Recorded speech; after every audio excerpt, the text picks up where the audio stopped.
Balik ka na ito itong prop. Saan ka mo nagabalik itong kompra? City? City? Salang.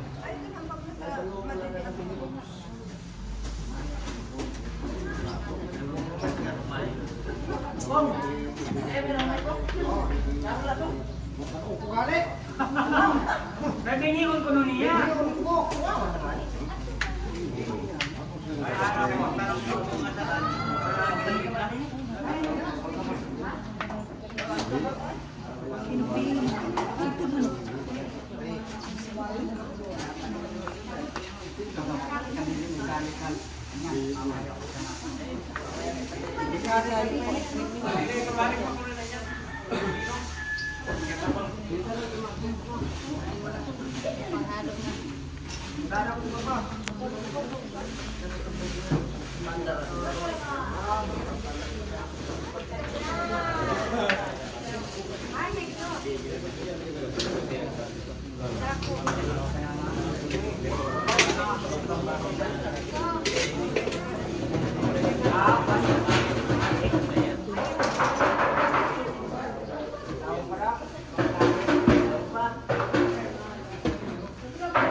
Lagay mo daw ito po.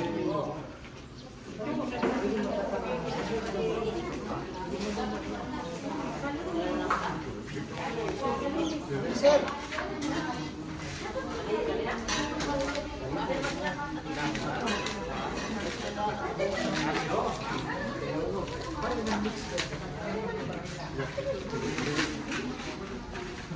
Kasi kailangan ng podcaster, yung dahon, hindi na kailangan ng takpan. Dahon lang. Dahon lang. Ayan. Pillets na kayo. Mali. Lang.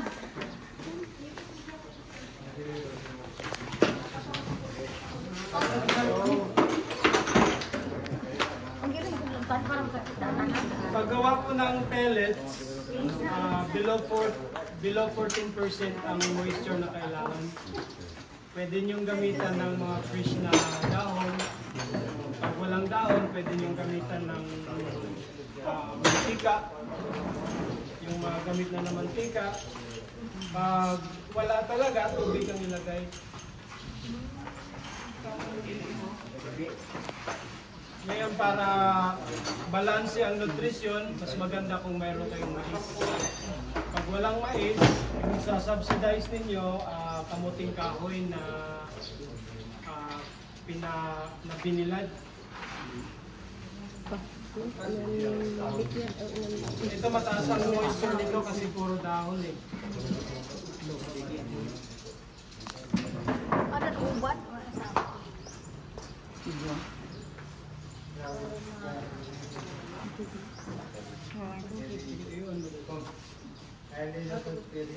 Doon sa kabilang sa Korean sa building.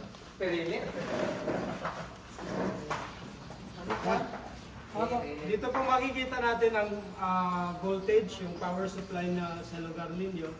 Dapat nasa 220 volts. Pag mababa sa 200, huwag niyong gamitin.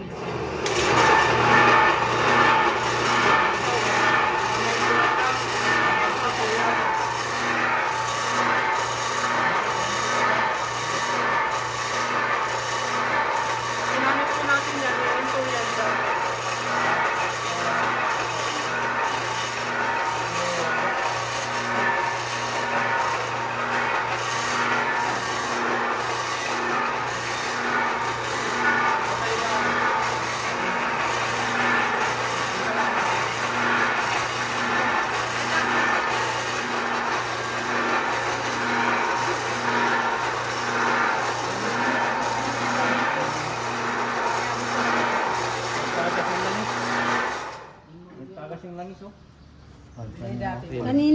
Kanina pa.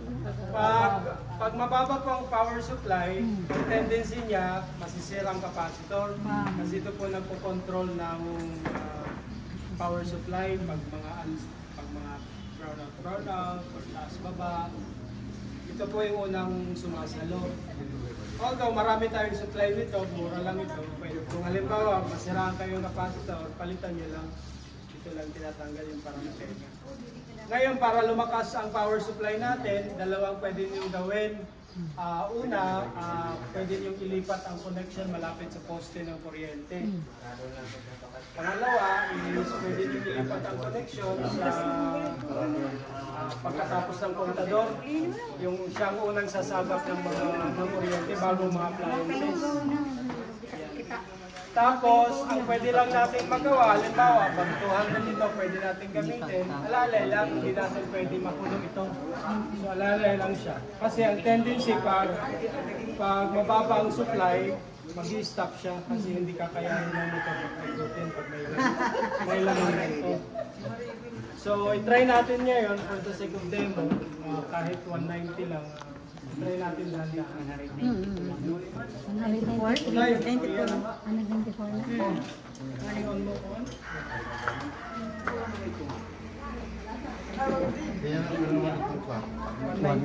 Ito lang.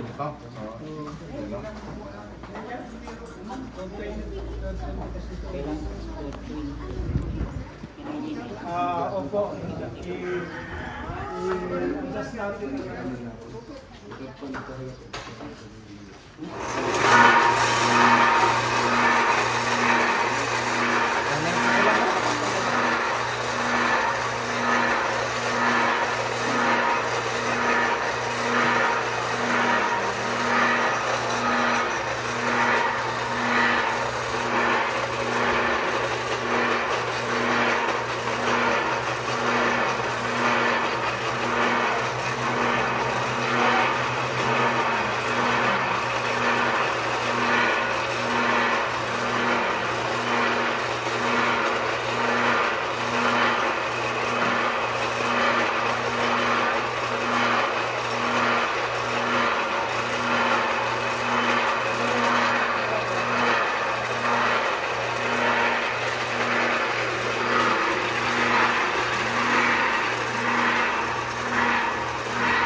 Nagbaba.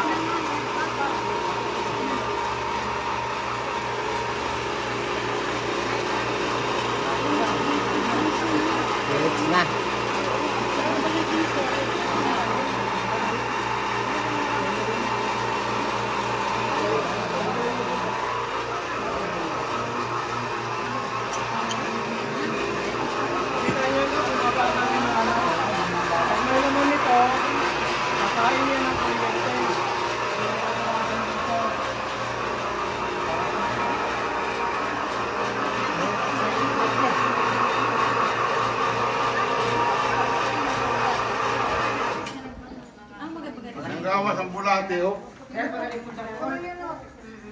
Dapat ang kuryente natin nasa 220 volts.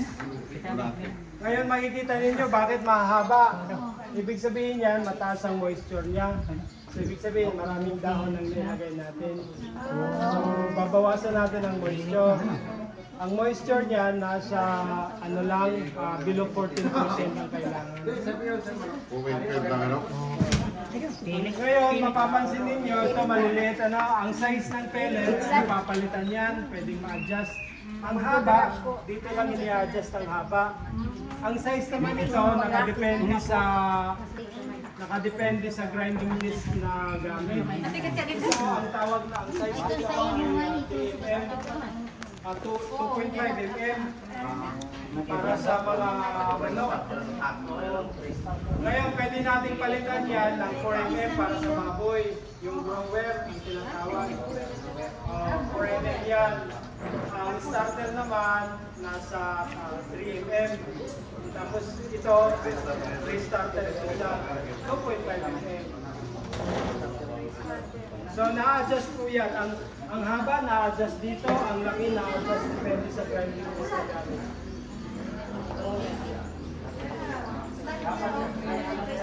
Opo.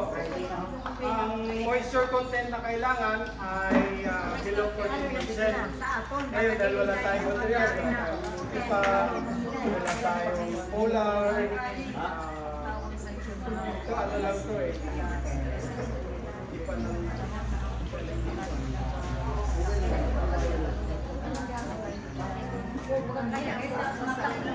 So kung halimbawa mahina ang power supply sa lugar ninyo sa Libertad, pwede nyo gamitan ito ng ano ng as long na kaya ng generator ang supply. Pwede din palitan ito ng gasoline or diesel engine. Halimbawa, kung gusto nyo ng gasoline, pag diesel engine ang gamit, ito siya, pinipit na sa pakaliwa. Or pakaliwa or pakaliwa. Bali ito nasa side.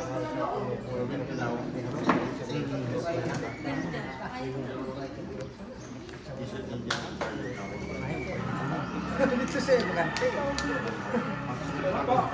Pagbaha. Kung may katanungan kayo, ay magtanong lang po. Ano na, tanong na. Baka siya na mahuwag. Mahuwag na po. Sabi pa. Ikaw kayo, video ko na. Pelletizer. Ito po yung pinakamaliit, model 125. Ang production capacity nito nasa 100 kilos per hour. Sino po ang ma-operate nito? Meron tayong YouTube channel. Sa YouTube ako tapos may technicians tayo. Kung halimbawa, kailangan mo naman sa studies, pwede makipag-video